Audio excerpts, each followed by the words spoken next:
भारत के पड़ोसी देश पाकिस्तान में जबरदस्त उठापटक हुई है। प्रधानमंत्री नवाज शरीफ की छुट्टी हो गई है। भ्रष्टाचार और काले धन के मामले में सुप्रीम कोर्ट ने नवाज शरीफ को दोषी पाया और पद पर रहने के लिए अयोग्य करार दिया। नवाज शरीफ के भ्रष्टाचार की कहानी ठीक वैसी ही है जैसे बिहार में लालू परिवार की है, क्योंकि दोनों जगह बेटा है, बेटी है, दामाद है और भ्रष्टाचार है।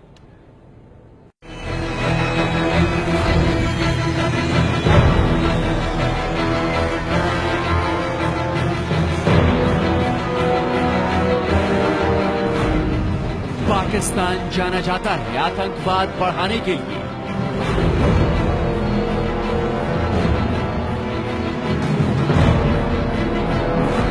पाकिस्तान जाना जाता है आतंक के सबसे बड़े गढ़ के लिए।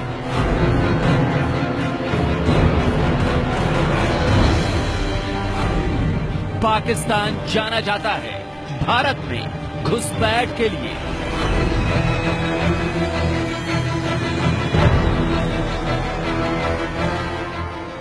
बहुत सारे लोगों ने कभी सोचा भी नहीं होगा कि ऐसे नापाक देश पाकिस्तान में भ्रष्टाचार को कितना बड़ा कलंक माना जाता है, काला धन रखना कितना बड़ा गुनाह माना जाता है।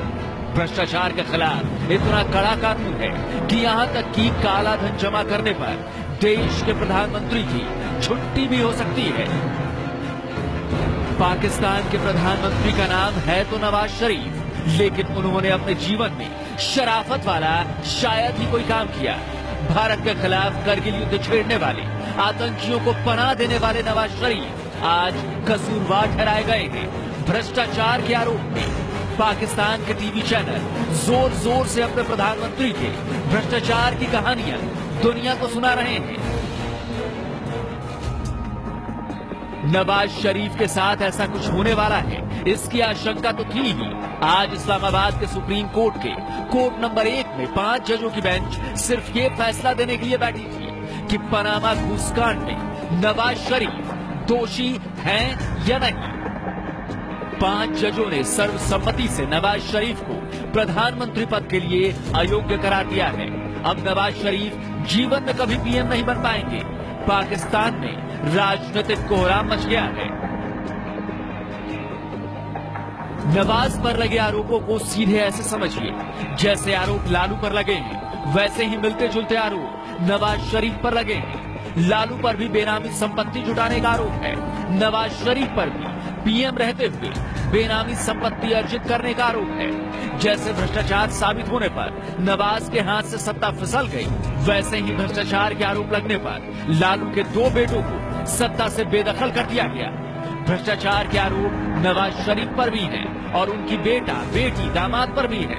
लालू पत्नी, बेटे, बेटी, दामाद के साथ भ्रष्टाचार के दलदल में फंसे हैं। जैसे लालू के राजनीतिक वारिस तेजस्वी यादव हैं, वैसे ही नवाज शरीफ की राजनीतिक वारिस है मरियम शरीफ। जैसे लालू कहते हैं ना, तेजस्वी की दाढ़ी मूंछ भी नहीं थी, वैसे ही जिस समय भ्रष्टाचार हुआ उस समय मरियम की उम्र थी 16 साल के आसपास। लालू और शरीफ पर लगे आरोपों में बुनियादी फर्क ये है कि लालू ने बेनामी संपत्ति बिहार के गांव देहात में जुटाई, लेकिन नवाज शरीफ ने प्रॉपर्टी के लिए जगह चुनी लंदन में।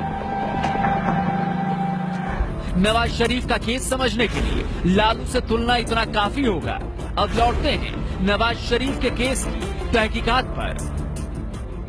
पनामा गेट के आरोपों की जांच के लिए पाकिस्तान में ज्वाइंट इन्वेस्टिगेशन टीम बनी थी। जीआईडी ने शरीफ परिवार के व्यापारिक लेन देन की जांच में पाया कि शरीफ परिवार के पास आय से कहीं ज्यादा संपत्ति है, हैसियत से ज्यादा शान शौकत से रहता है परिवार। जीआईडी ने 10 जुलाई को सौंपी रिपोर्ट में जांच के बाद नवाज शरीफ, बेटी मरियम नवाज, दामाद मोहम्मद सफदर, दोनों बेटों हसन नवाज और हुसैन नवाज के खिलाफ राष्ट्रीय जवाबदेही ब्यूरो अध्यादेश 1999 के तहत भ्रष्टाचार का केस दर्ज करने की सिफारिश की थी। 43 साल की मरियम शरीफ का अपराध तो और बड़ा इसलिए हो गया क्योंकि उन्होंने जीआईडी को गुमराह करने में कोई कसर नहीं छोड़ी। मांगने पर संपत्ति के बारे में जाली दस्तावेज सौंपे। पाकिस्तान में भी जाली दस्तावेज सौंपना कोई छोटा अपराध नहीं है। ये मामला 1990 के आसपास का है। तब नवाज शरीफ दूसरी बार पाकिस्तान के पीएम बने थे। शरीफ के बाल बच्चों ने ब्रिटिश वर्जिन आइलैंड में 4 कंपनियां शुरू की। कंपनियों के जरिए लंदन में 6 प्रॉपर्टीज खरीदी, फिर प्रॉपर्टीज को गिरवी रखकर बैंकों से करोड़ों का लोन उठाकर ऐश मौज करने लगे। शरीफ परिवार का पाप बाहर नहीं निकलता अगर पनामा लीक्स न हुआ होता। पनामा की कंपनी मॉसेक फोंसेका की गोपनीय जानकारी लीक हुई, जो हाथ लगी खोजी पत्रकारों की अंतर्राष्ट्रीय संस्था international consortium of investigative journalist के। लीक हुई जानकारी को ही नाम दिया गया Panama papers leak. 1 crore 10 lakh से ज्यादा दस्तावेज लीक हुए थे। आरोप लगा कि 200 देशों के करीब 140 नेताओं और सेलिब्रिटीज ने पनामा, ब्रिटिश वर्जिन आइलैंड और बहामास जैसे देशों में पैसे लगाए, जहां टैक्स भी नहीं लगता और पैसे लगाने वालों के नाम भी सार्वजनिक नहीं किए जाते। बड़े लोगों ने 2,14,000 से ज्यादा शेल कंपनियां खोलकर अपने अपने देश के साथ टैक्स की गद्दारी की। नवाज शरीफ का परिवार की इसी लीक से बदनाम हुआ था। जिस पनामा गेट के चक्कर में नवाज शरीफ नब गए हैं, उसके चक्कर में भारत के कई बड़े नाम विवाद में फंसे थे, लेकिन भारत में करीब करीब दफन हो चुका है पनामा गेट। ये है एबीपी न्यूज, आपको रखे आगे।